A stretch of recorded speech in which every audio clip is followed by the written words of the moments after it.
रजनी को बचपन से ही पेंटिंग का बहुत शौक था। वो हमेशा से ही पेंटर बनना चाहती थी, पर उसके माँ और पिताजी ने उसको कभी भी इस चीज के लिए सपोर्ट नहीं किया और उसकी शादी नीरव से हो गई। नीरव रजनी को बहुत प्यार करता था, पर रजनी हमेशा चुपचाप ही रहती। वो इस शादी से खुश नहीं थी। वो ये शादी नहीं करना चाहती थी। उसे तो हमेशा से पेंटर जो बनना था। अपने इस सपने को वो नहीं पूरा कर पाई, इसलिए वो हमेशा उदास रहती थी। रजनी, बहुत ही बढ़िया फिल्म लगी है, कल देखने चले?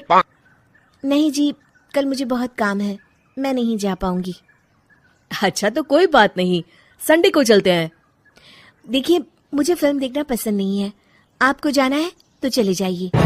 नीरव को मना करके रजनी वहां से चली जाती है और अपने बैग को खोलकर उसमें बंद पड़े ब्रश और कलर्स को देखकर रोने लगती है। रजनी, चलो ना कहीं बाहर खाने चलते हैं, कुछ तुम्हारी पसंद का। जी, मुझे नहीं जाना, मेरी तबीयत ठीक नहीं है। रजनी वहां से चली जाती है। नीरव को समझ नहीं आता कि रजनी उससे इतना दूर क्यों रहती है। वो जब भी उसके साथ वक्त बिताना चाहता है, रजनी कोई ना कोई बहाना बना देती है। एक दिन घर पर कोई नहीं था। रजनी घर का सारा काम जल्दी से खत्म कर लेती है। घर पर अकेले होने के कारण वो सोचती है कि वो आज पेंटिंग करेगी। वो अपने कमरे में जाकर पेंट ब्रशेस और कलर्स निकालकर जैसे ही कलर मिक्स कर रही होती है कि दरवाजे पर बेल बज जाती है। अब कौन आ गया इस वक्त? इतनी मुश्किल से तो मुझे पेंट करने का मौका मिला है। रजनी दरवाजा खोलती है तो उसकी सास अपनी सहेलियों के साथ खड़ी होती है और सब घर के अंदर आ जाते हैं। अरे बहू, सबको शरबत बनाकर पिला दे, बाहर तो बड़ी गर्मी है। उफ। जी। रजनी पेंट ना कर पाने से उदास हो जाती है। उसे गुस्सा भी आ रहा होता है कि उसने इस शादी के लिए हाँ क्यों कह दी। वो रसोई में जा रही होती है कि उसकी सास उसे रोकती है। बहू, सबके खाने का भी इंतजाम कर लेना, आज का लंच तो ये सब यही करेगी। हाँ। रजनी बिना कुछ कहे रसोई में चली जाती है। सबके लिए खाना बनाती है। सब खाना खाते हैं और रजनी घड़ी देखती है कि ये सब कब जाएंगे ताकि वो अपनी पेंटिंग कर सके। जब शाम होती है तब सब चले जाते हैं अपने घर। अरे बहू, सब तेरे खाने की तो बहुत तारीफ कर रहे थे, सबको बहुत अच्छा लगा खाना।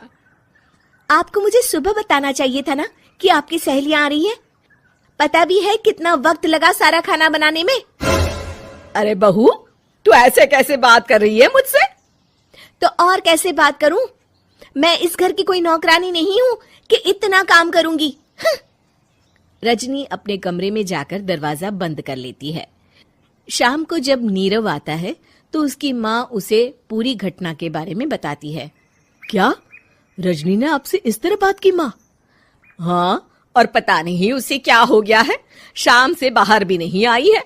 मैंने तो कई बार आवाज दी, खाना भी नहीं खाया उसने। तू ही बात करके देख ले बेटा। नीरव अपने कमरे का दरवाजा खटखटाता है। रजनी, दरवाजा खोलो, मैं हूं। रजनी दरवाजा खोलती है और फिर वापस जाकर अपने बिस्तर पर लेट जाती है। रजनी, माँ से बात करने का ये क्या तरीका है? मैंने कोई गलत बात नहीं की है। अरे तुम क्यों ऐसे बर्ताव कर रही हो सबके साथ? क्या तुम इस शादी से खुश नहीं हो? रजनी कुछ नहीं बोलती। अरे बताओ मुझे रजनी, क्या ये शादी तुम्हारी मर्जी के खिलाफ हुई है? हाँ, मैं ये शादी कभी नहीं करना चाहती थी।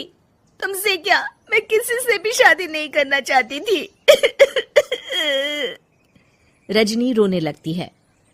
चुप हो जाओ रजनी, बताओ मुझे, तुम क्यों नहीं करना चाहती थी शादी?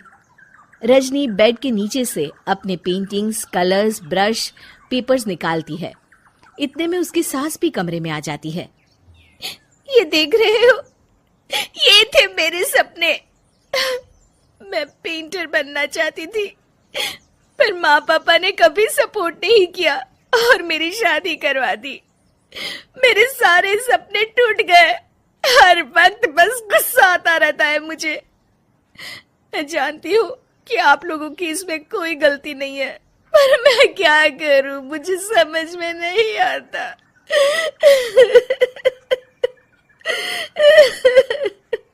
रजनी फूट फूट कर रोने लगती है। मुझे माफ कर दीजिए, आप दोनों के साथ मैं बहुत बुरा बर्ताव कर रही हूँ। अरे रजनी बेटा, चुप हो जाओ तुम। नीरव पानी लेकर आता है। ये लो पानी पियो और शांत हो जाओ। रजनी पानी पीती है और उसकी सास पेंटिंग्स देख रही होती है। अरे नीरव, हमें तो पता ही नहीं था कि हमारी बहू कलाकार है। अरे कितनी अच्छी पेंटिंग्स बनाई है, देखो तो। ये वाली तो मैं अपने कमरे में ले जाऊंगी। आपको ये पेंटिंग्स अच्छी लगी?